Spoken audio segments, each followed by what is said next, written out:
আমাদের সংস্কৃতি, আমাদের সংস্কার সর্বদা থাকবে আমাদের সাথে। ভারতের মহান গ্রন্থ আর কাব্যের সম্পূর্ণ সংকলন। সাবস্ক্রাইব করুন তিলক।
ভগবত কথার যে প্রথম গুপ্ত বিষয় আপনাদের সামনে আমি প্রস্তুত করছি, ভগবত কথায় তার শিরোনাম হবে উদ্ভবের ব্রজযাত্রা।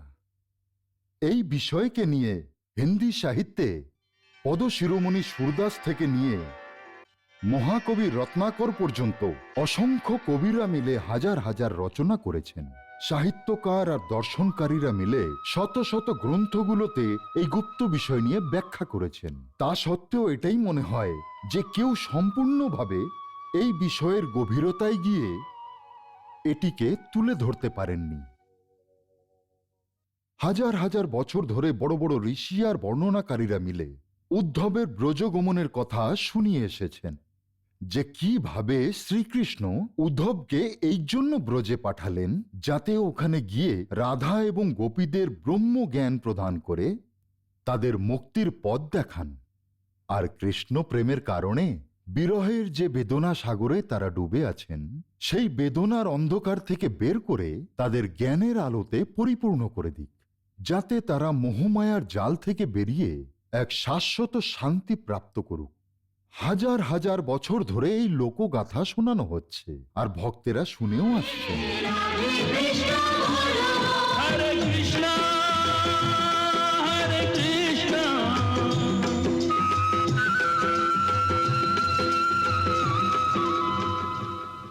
কিন্তু আধ্যাত্মিকের গূঢ় রহস্যের মতো এই উদ্ধব প্রসঙ্গ এতটাই গুপ্ত আর গম্ভীর যে কেউ এটা অধিকারের সাথে দাবি করতেই পারেন না যে আমি এর গুপ্ত ফিলসফিকে ভালোভাবে রপ্ত করেছি এবং আমি অন্যদেরকেও এর অর্থ বোঝাতে সক্ষম। আসলে আমরা এর দাবি তো দূর, এর চেষ্টাও করতে পারি না। আমরা তো যা কিছু গ্রন্থগুলোতে পড়েছি, যা কিছু সাহিত্যে পেয়েছি, যা কিছু মহাত্মা, ঋষি এবং বড় বড় বর্ণনাকারীদের থেকে শুনেছি, তার ওপরেই ভিত্তি করে যেমনটি আমাদের ভগবতী বিনা পানি প্রেরণা দিয়েছেন, ঠিক সে ধরনেরই গাথা আমরা আপনাদের সম্মুখে প্রস্তুত করছি।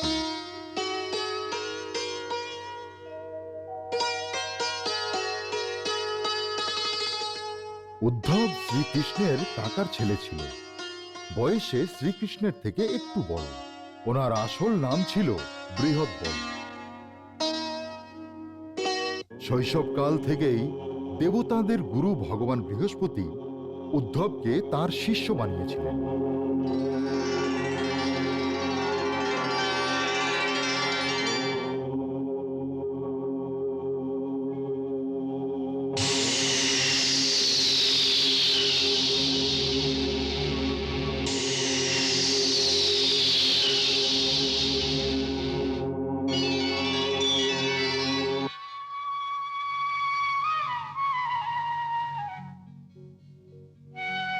দেবগুরু বৃহস্পতির কাছ থেকে ওনার ব্রহ্মজ্ঞানের প্রাপ্তি হয়, তাই উনি সর্বদা ভগবানের স্তুতিগান, নিরঞ্জন, নির্গুণ আর নিরাকার রূপে মন্ত্রমুগ্ধ হয়েই থাকতেন।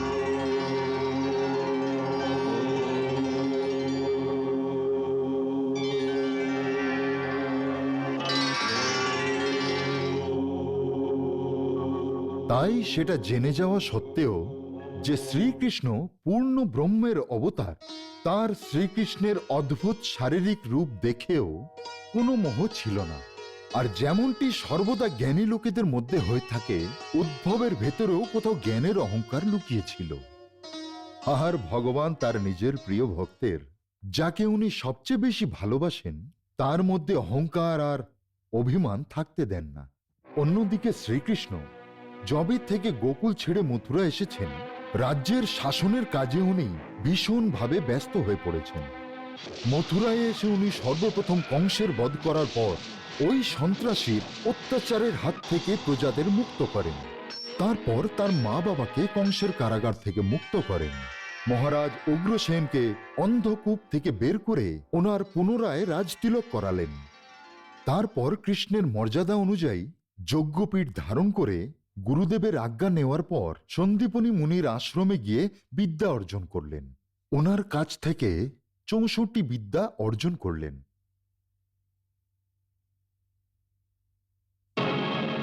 তারপর গুরুমাতার আদেশে কৃষ্ণ ওনার মৃত পুত্রের খোঁজে বেরিয়ে পড়লেন। প্রথমে সমুদ্রের তলায় পঞ্চজন্য শঙ্খের ভেতরে লুকিয়ে থাকা সেই মহা অসুরের সাথে যুদ্ধ করলেন।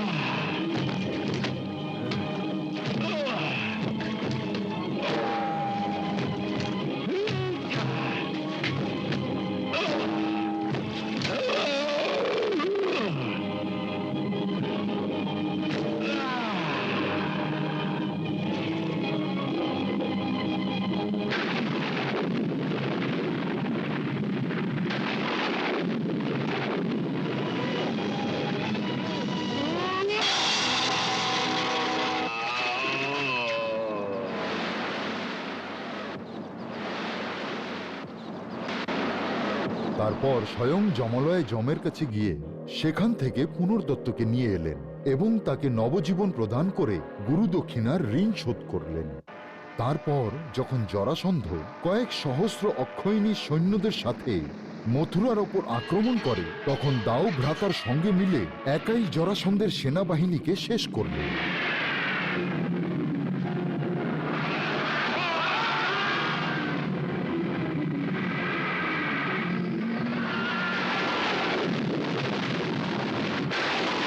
কৃষ্ণের অলৌকিক যুদ্ধ কৌশলের প্রশংসা এবং খ্যাতি দেশে বিদেশে ছড়িয়ে পড়ছিল। প্রজারা তাদের তারণহারকে পেয়ে আনন্দে মতহারা হয়েছিল। চারিদিকে কৃষ্ণের প্রশংসায় লোকেরা পঞ্চমুখ হয়েছিল।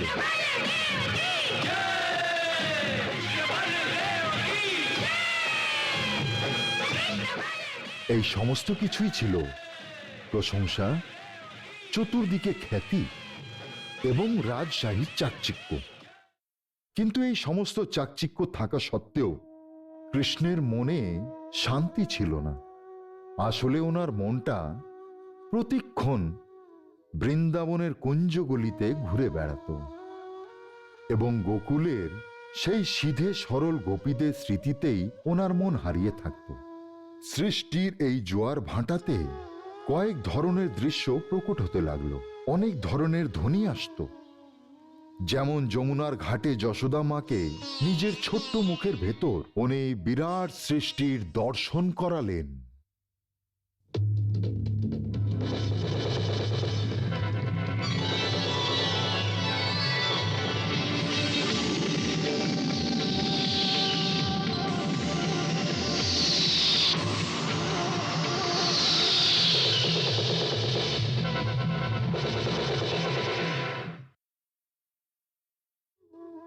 তারপর সেই যমুনা ঘাটেই বড় হওয়ার পর রাধার সঙ্গে বিকেলের পর বিকেল চুপচাপ একে অপরকে দেখেই কাটিয়ে দিতেন। কখনো সেই রাধাকে কৃষ্ণ বানিয়ে এবং স্বয়ং তার ওড়না পরে নিজেই রাধা হয়ে যেতেন। তারপর একদিন সেই রাধাকেই প্রত্যেক রাতে স্বপ্নে দেখা করার কথা দিয়ে যমুনার কিনারে ছেড়ে চলে গেলেন।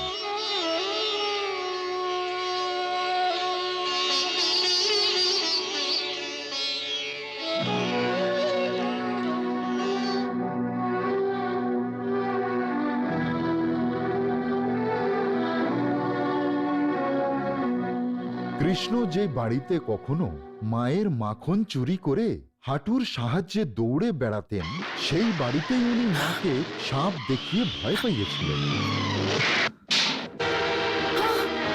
কখনো দইয়ের হাঁড়ি ভেঙে মায়ের মার থেকে বাঁচার জন্য ওনার আগে আগে দৌড়ে পালাতেন। আয় দেখাচ্ছি তোকে। আরে দুষ্টুমি করবি? দাঁড়া দাঁড়া, কোথায় পালাবি? দাঁড়া দাঁড়া, কতক্ষণ পালাবি? বাবু দাঁড়িয়েছ, দাঁড়া, আর কতক্ষণ পালাবি?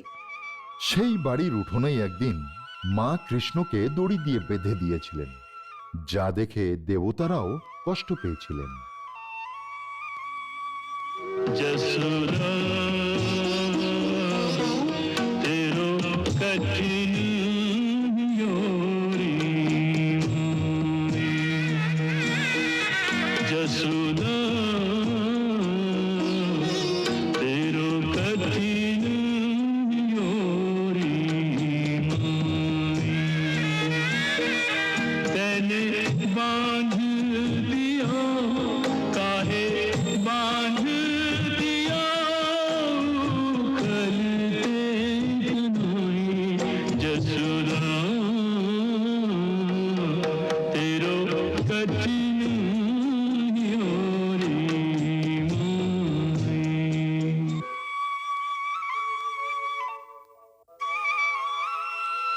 তারপর একদিন ওই উঠোনেই মাকে চিরতরে ছেড়ে মথুরা চলে এসেছিলেন।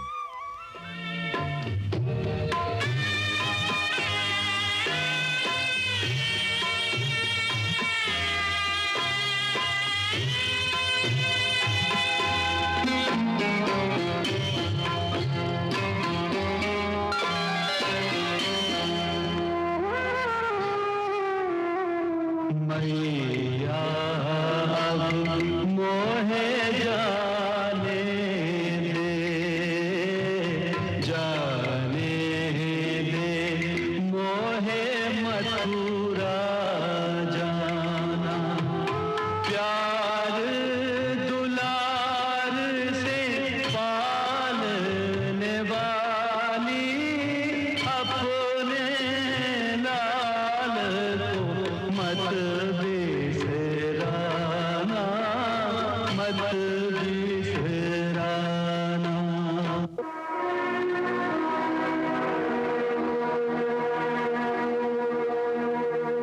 গুলি ডান্ডা মারো।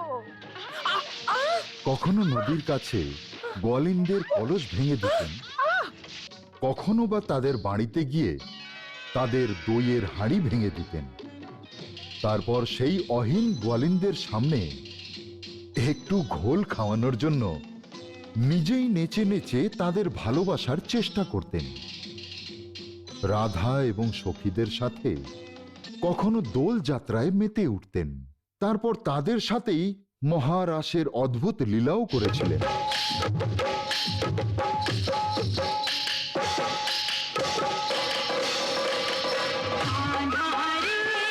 थोड़ा सा प्यार दे चरणों में बैठा के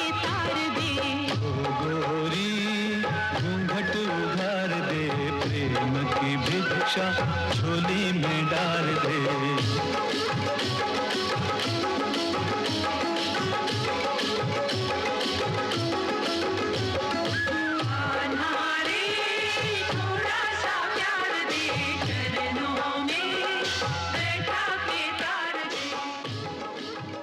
তারপর ওনার সেই দৃশ্য মনে পড়ত যখন রাধার সঙ্গে শেষবারের মতো বিদায় নিতে গিয়েছিলেন। কিছু চাইবো? চাও।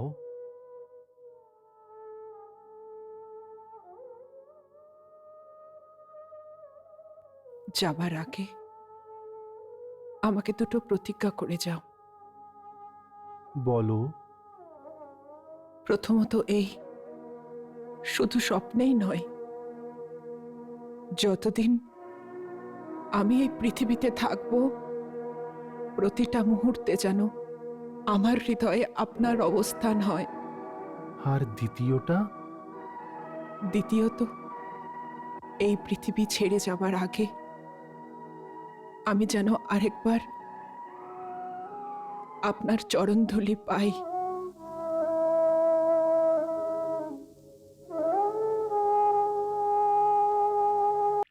আসছি। এইভাবেই সমস্ত গোপিনীদেরকেও আবার দেখা করার কথা দিয়ে বৃন্দাবনের পথের মাঝে ছেড়ে দিলেন এবং স্বয়ং অক্রূরের সঙ্গে রথে বসে চলে গেলেন।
যখন পুরনো স্মৃতিগুলোর আক্রমণ কৃষ্ণের মনকে বিচলিত করে দিত, তখন উনি নিজের বিশাল ভবনে একা হন্যে হয়ে চারিদিকে ঘুরে বেড়াতেন।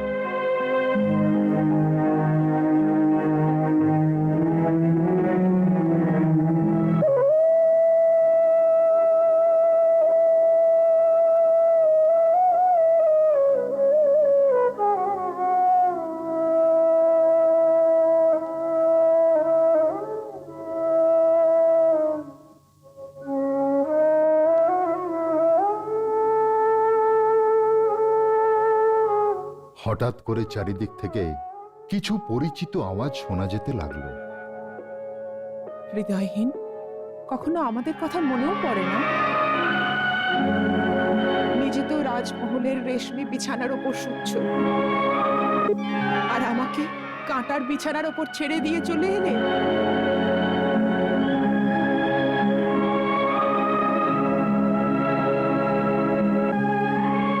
ওখানে জয় জয়কারের মধ্যে তুমি হারিয়ে গেলে, আর আমার হৃদয়ের হাহাকার তুমি কখনো শুনতে পাও না।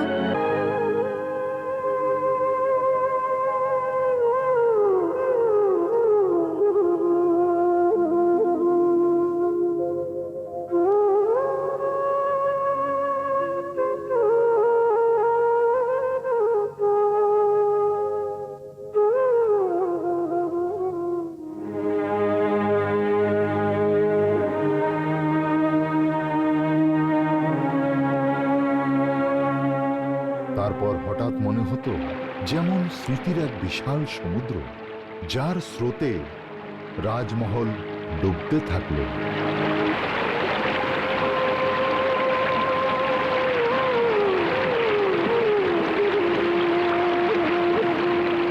পুরনো স্মৃতির ঢেউ কৃষ্ণকে চারিদিক থেকে এইভাবে ঘিরে ফেলত, যেমন কোনো এক নৌকো ঝড়ের ঢেউয়ের মাঝে এমনভাবে ঘিরে যায় যাতে সেই ঝড়ের থেকে কোনো মতে বেরোবার রাস্তা না খুঁজে পাওয়া যায়।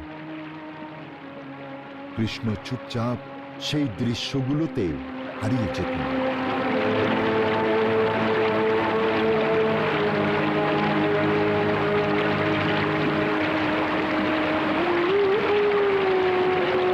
সেই ঢেউয়ের মাঝে কত চেনা পরিচিত মুখ ভেসে উঠত।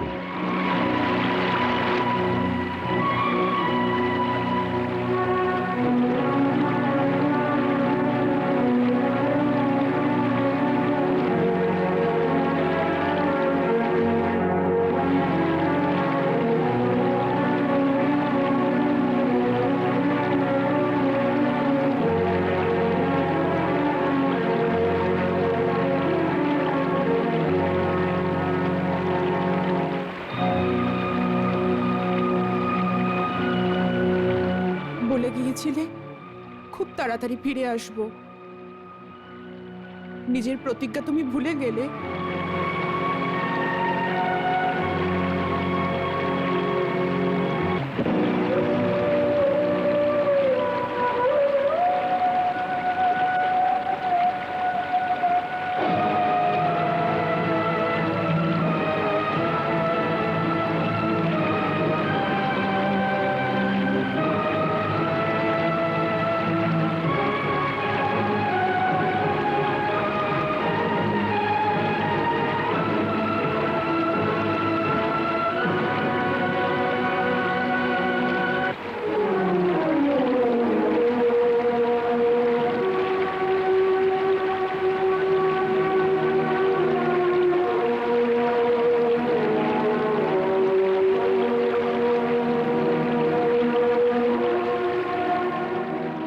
মহলের ঠাট বাট থেকে গোকুলের ধুলোতে ভরা রাস্তা তোমার কি করে মনে থাকবে কানহা?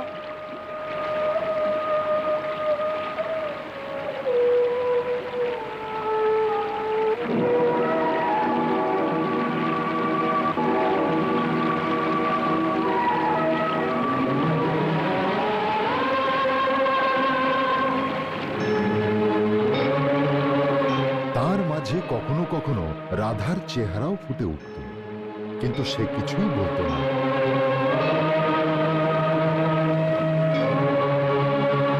চুপচাপ শুধু দেখেই যেত।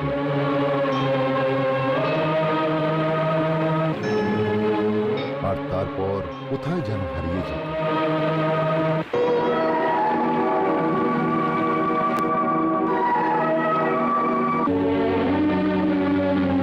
আরে কৃষ্ণ, ওখানে শুনলাম কুঞ্জা বলে কেউ আছে, ওর উপর খুব পাগল হয়ে আছিস না?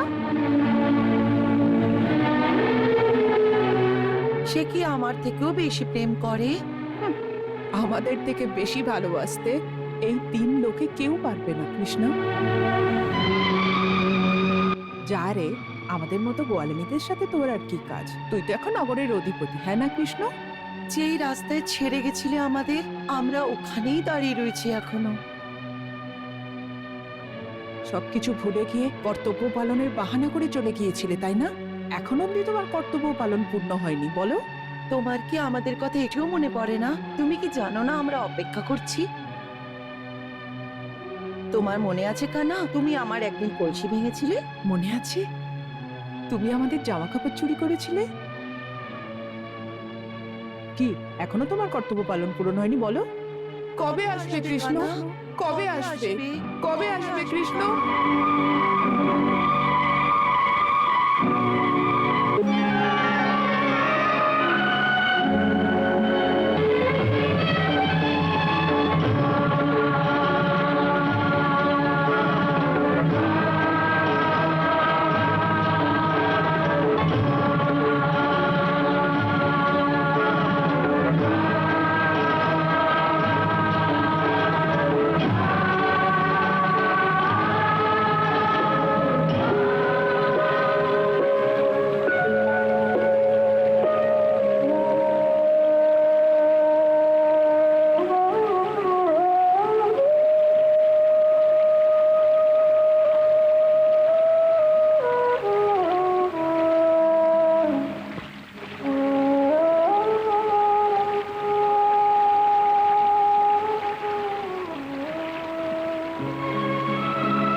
কষ্ট শ্রীকৃষ্ণ সইতে পারতেন না এবং তিনি বলতেন, তুমিও কিছু বলো, তুমিও তো কোনো মন্তব্য করতে পারো।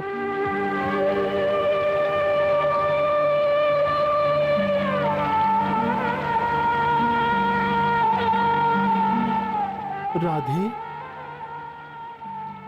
তুমিও কি এদের মতো মনে করো যে আমি প্রতারণা করেছি?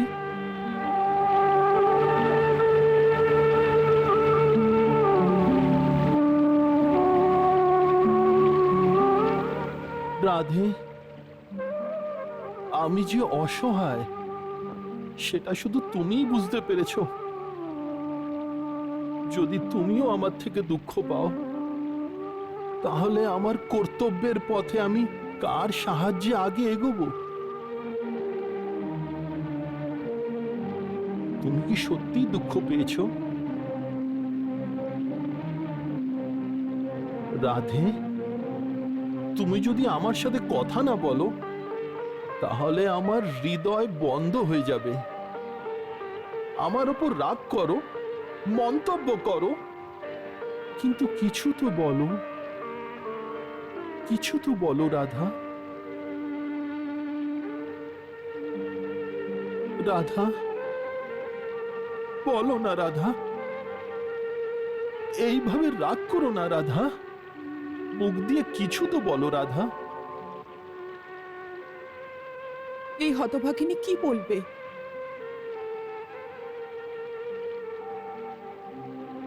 যবে থেকে তুমি গেছো, এইরকমই চুপ করে দিন রাত যমুনার তীরে চুপ করে বসে থাকে। না ও নিজে কিছু বলে, না কাউকে কিছু জানায় যে ওর মনের ভেতরে কি চলছে। কখনো কখনো তো এমন মনে হয় ওর মন এই সংসারেই নেই। জানি না কোন দুনিয়ায় ও হারিয়ে যায়।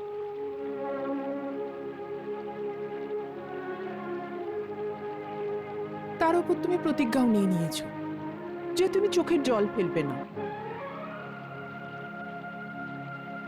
বেচারি যদি একটু কাঁদতো, ওর মন তো হালকা হয়ে যেত। বেচারি পাথর হয়ে গেছে।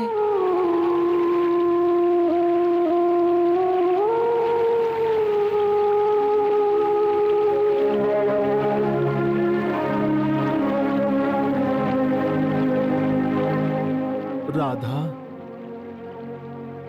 শুধু আমার একটি কথার উত্তর দাও। আমার উপর আর তোমার ভরসা নেই, কিন্তু আমার প্রতি কি তোমার ওই প্রেমও নেই? বলো রাধা, আমার উপর প্রেমও রইল না? উত্তর দাও রাধা।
চোখে জল।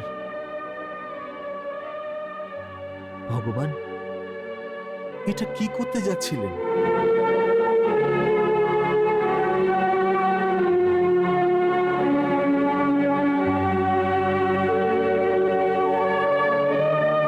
পরম ব্রহ্মের চোখের জল যদি পৃথিবীতে পড়ে যেত, তাহলে এই সমস্ত পৃথিবীর কি হতো? সমস্ত ব্রহ্মাণ্ড ডুবে যেত আর ধ্বংসের আগে ধ্বংস হয়ে যেত। প্রভু,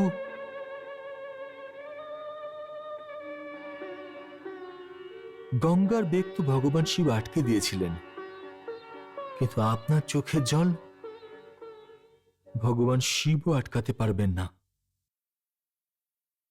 ভগবান, আপনি অনর্থ কেন করতে যাচ্ছিলেন? উদ্ধব ভাই, রাধা আমার উপর রাগ করেছে, কথা বলে না আমার সাথে। রাধা? কে রাধা? রাধা কি আপনার থেকে আলাদা প্রভু?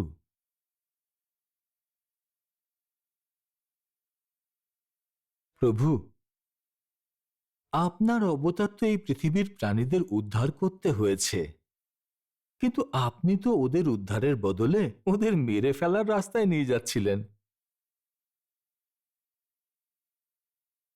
এর কারণ কি প্রভু? ভ্রাতা, আমি কি করব? আমার মন ভীষণ উদ্বিগ্ন। কেন? মোহি ব্রজ বিসরত নাহি, মোহি ব্রজ বিসরত নাহি উদ্ধব ভ্রাতা। ব্রজের ওই কুঞ্জ গলিগুলো, গোপীদের ভালোবাসা, যশোদা মায়ের লাঠি, নন্দ বাবার ভালোবাসা, রাধার নিশ্চল প্রেম,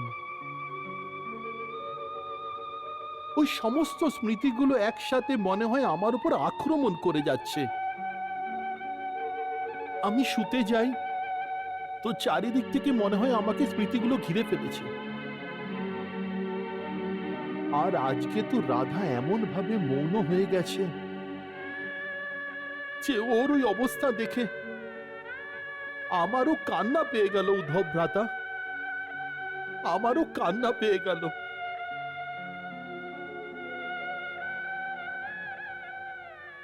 উদ্ধব ভ্রাতা, আপনি তো এত বড় জ্ঞানী, এখন আপনি আমাকে কোনো শিক্ষা দিয়ে দেন, যাতে আমার মনের অস্থিরতা দূর হয়ে যায় আর আমি এই মায়ার বন্ধন থেকে মুক্তি পাই।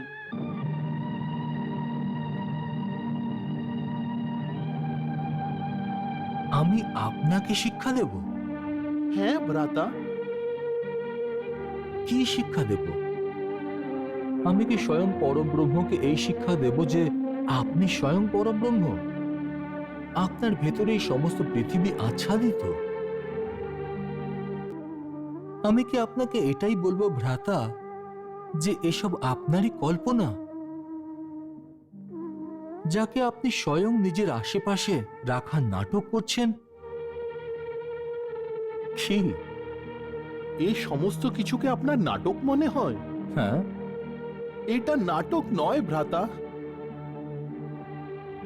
সত্যি বলছি, আমার প্রাণ আটকে আছে, ভেতর থেকে তিক্ত ভাবে কান্না পাচ্ছে।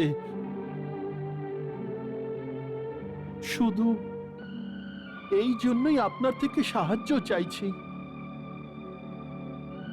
এখন আমি আবেগের নদীতে হাবুডুবু খাচ্ছি ভ্রাতা। এখন আপনি আমাকে আপনার জ্ঞানের নৌকোতে বসিয়ে আমাকে এই মায়ার বন্ধন থেকে বাইরে নিয়ে আসুন।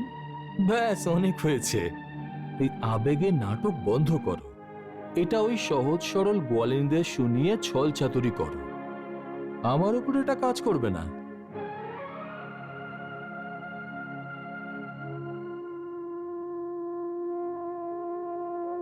আপনার উপরে এই সমস্ত জিনিসের কোনো প্রভাব পড়ে না, তাই না?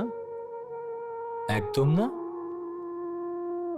এই সমস্ত মোহ মায়ার প্রভাব অজ্ঞানীদের উপরেই পড়ে, কিন্তু যারা জ্ঞানী হয় তারা এই আবেগের নদীতে বয়ে যায় না। জ্ঞান পাথরের এমন একটা শিলা যে নদীর ঝড়েও নিজের স্থানে জমে থাকে। সত্যি বলছেন? যার মন পাথরের হবে সে তো এক জায়গাতেই থাকবে, কিন্তু যে অর্ধচিত্ত হবে, যার হৃদয় খুব তাড়াতাড়ি গলে যায়, ওই অভাগা তো ওই আবেগের ঢেউতে ডুবেই যাবে। আপনি তো পরম জ্ঞানী পুরুষ, সবই বোঝেন, কিন্তু আমি তো অজান্তা, অজ্ঞানী, মূর্খ মানুষ মাত্র। আবেগের ঢেউয়ে ডুবে গিয়ে হয়তো মারা যাব, আর না হলে ভয় পেয়ে যাব। আপনি অজ্ঞানী মানুষ? হ্যাঁ ভ্রাতা, এমন গ্রামে ছিলাম যেখানে কোনো পাঠশালাও ছিল না। গোয়ালাদের সাথে গরু চড়াতে চড়াতে জীবন কেটে গেল। এরকম অজ্ঞানীরাই তো মূর্খ হয়। দেখো কৃষ্ণ, তুমি আমার থেকে তোমার স্বরূপ লুকাবার চেষ্টা করো না। আমি দেবতাদের গুরু, স্বয়ং ভগবান বৃহস্পতির শিষ্য।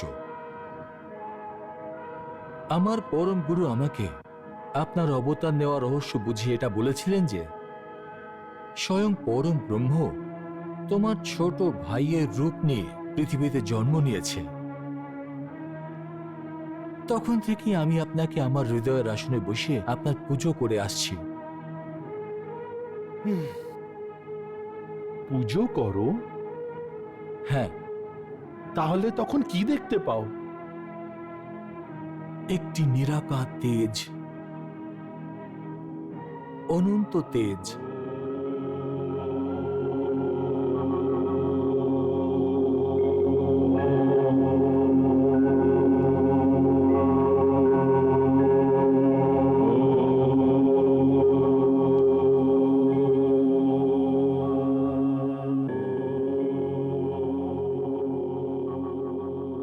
তখন ওখানে আমাকে দেখতে পাও না? আমার মুখ, আমার হাত পা, আমার চোখ। আপনার হাত, পা, চোখ।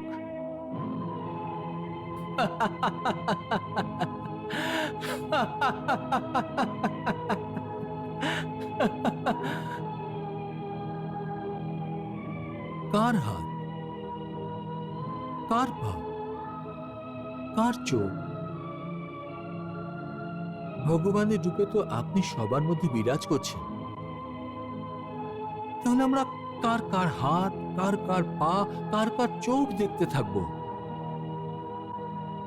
প্রভু, যদি আপনার কোনো স্বরূপ থাকে তাহলে ওটা হলো আপনার বিরাট স্বরূপ, যার কোটি কোটি হাত আছে, কোটি কোটি মুখ আছে। তাহলে আপনার কোন চোখকে, কোন মুখকে দেখা উচিত?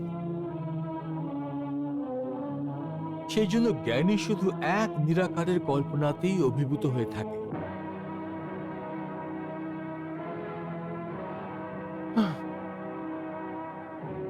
এই জন্যে আপনি এই সময় অভাগা কৃষ্ণের এই আসল রূপটা দেখতে পারছেন না, যে মোহমায়ার ঢেউয়ে ডুবে চলে যাচ্ছে। দেখুন না, ওদের আবেগের ঢেউ কিভাবে আমার কক্ষের ভেতরে ছলছল করছে।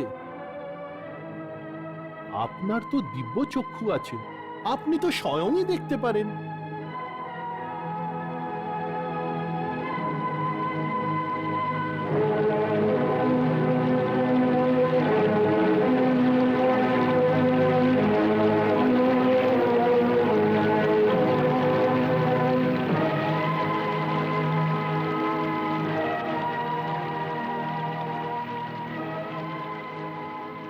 দেখুন, আপনি এই সমস্ত অপ্রাকৃতিক চমৎকার আমাকে দেখাবেন না।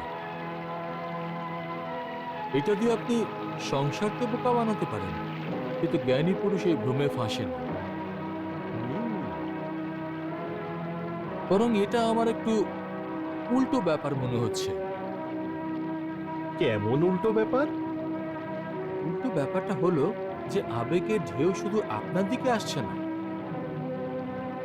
বরং এই মহল থেকে আবেগের ঢেউ আপনি বাইরে ওদের দিকে পাঠাচ্ছেন। দেখুন দেখুন, এই ঢেউটা উল্টো দিকে যাচ্ছে।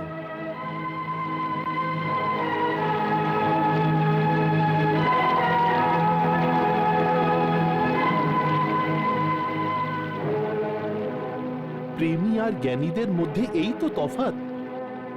এই প্রেমীরা যেই ঢেউকে নিজের দিকে আসতে দেখে, কিন্তু জ্ঞানীরা ওই ঢেউকে নিজের থেকে দূরের দিকে যেতে দেখে।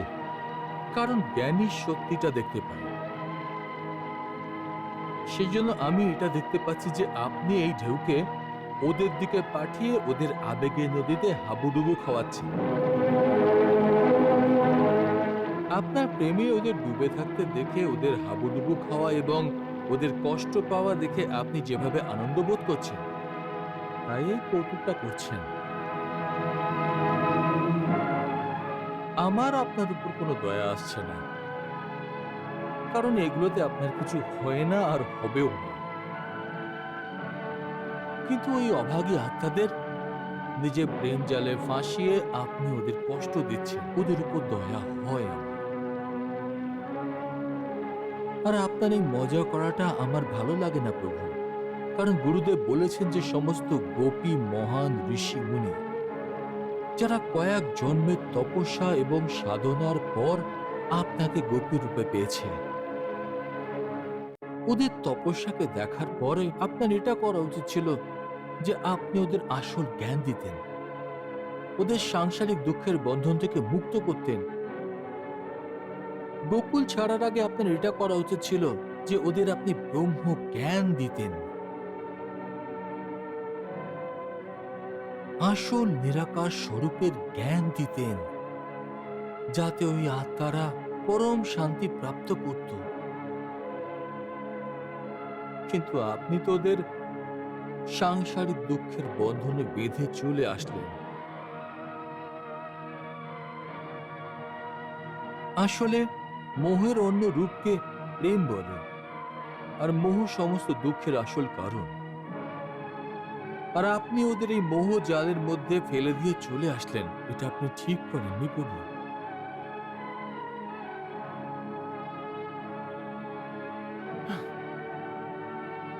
চলো মেনে নিলাম যে আমি ওদের সাথে অনেক অন্যায় করেছি। কিন্তু এখন যে পরিস্থিতি এত বিগড়ে গেছে, তার জন্য আমি কি করতে পারি? কি করতে পারেন এটা আমি আপনাকে বলবো প্রভু। হ্যাঁ হ্যাঁ, বলো না। আপনি মোহ মায়ার ঢেউ ওদের দিকে না পাঠিয়ে ওদের দিকে জ্ঞানের ঢেউ পাঠান। যারা মোহের অন্ধকারে ফেঁসে আছে তাদের জীবনে জ্ঞানের আলো ছড়িয়ে দিন, যাতে ওরা আপনার সুন্দর নর শরীরের আকর্ষণে না এসে আপনার আসল সচ্চিদানন্দ নির্গুণ স্বরূপকে দেখতে পায়, যাতে ওরা সত্যিকারের শান্তি প্রাপ্ত করতে পারে। বলুন, আমি সত্যি বলছি কিনা?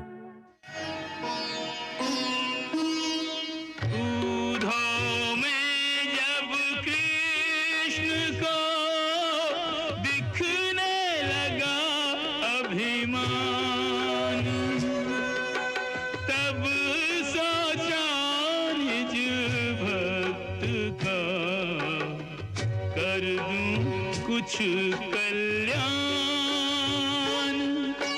दे दूं सच्चा ज्ञान।